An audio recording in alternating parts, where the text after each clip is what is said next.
নমস্কার, টুম্পা স্টাইল কিচেনে সকলকে স্বাগত। আর ভিডিওটা যে যেখান থেকে দেখছেন পুরোটা দেখার অনুরোধ রইল।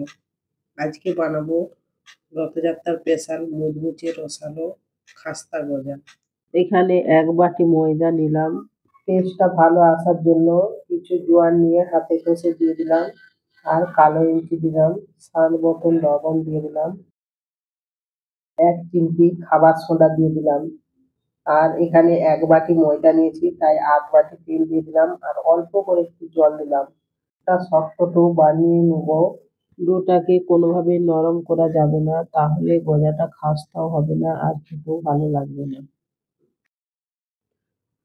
দেখুন, শক্ত করে ডোটা বানানো হয়ে গেছে।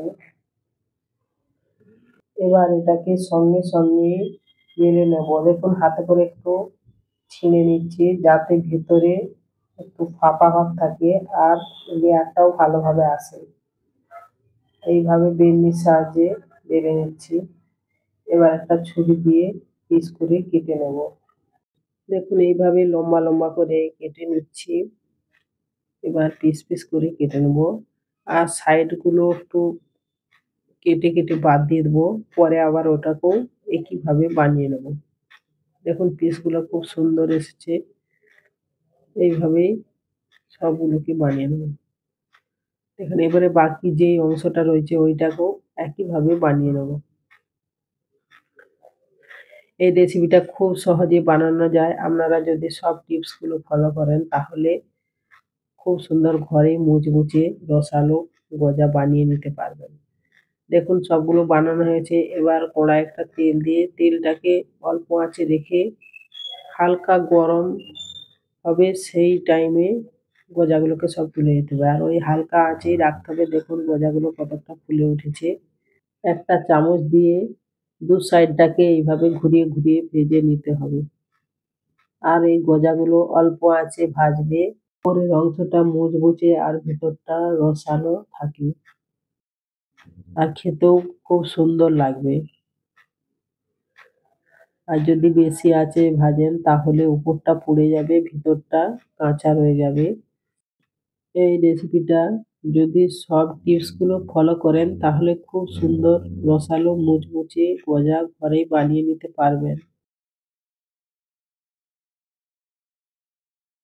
সামনে রথ আসছে, আপনারা এইগুলোকে বেশি করে বানিয়ে রেখে দিতে পারেন। এইগুলো ১-২ মাস কাঁচের জারের ভিতরে রেখে দিলে ভালো থাকবে। অবশ্যই আপনারা একবার ঘরে বানিয়ে দেখবেন।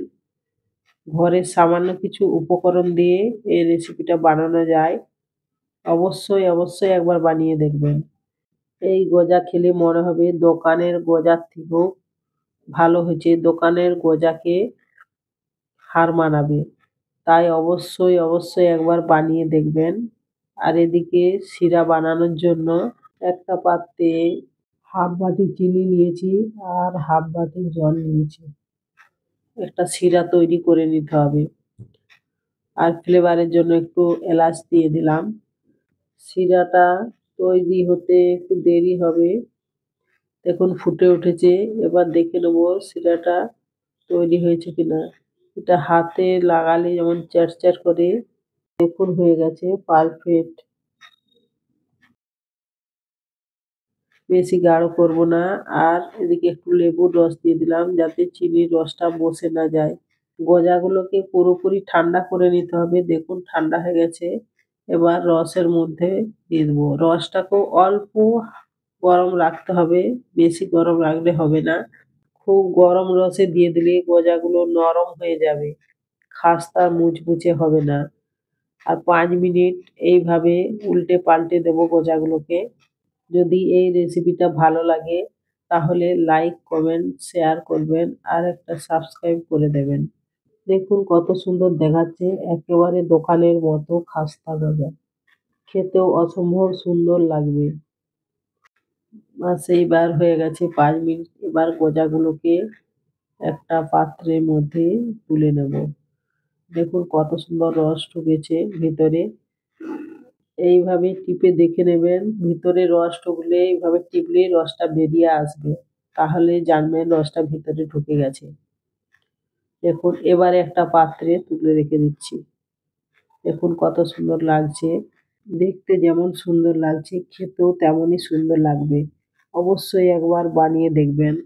দেখুন একটা ভেঙে দেখাচ্ছি কতটা খাস্তা হয়েছে ভেতরটা। দেখুন ভেতরে রসটাও খুব সুন্দরভাবে ঢুকেছে।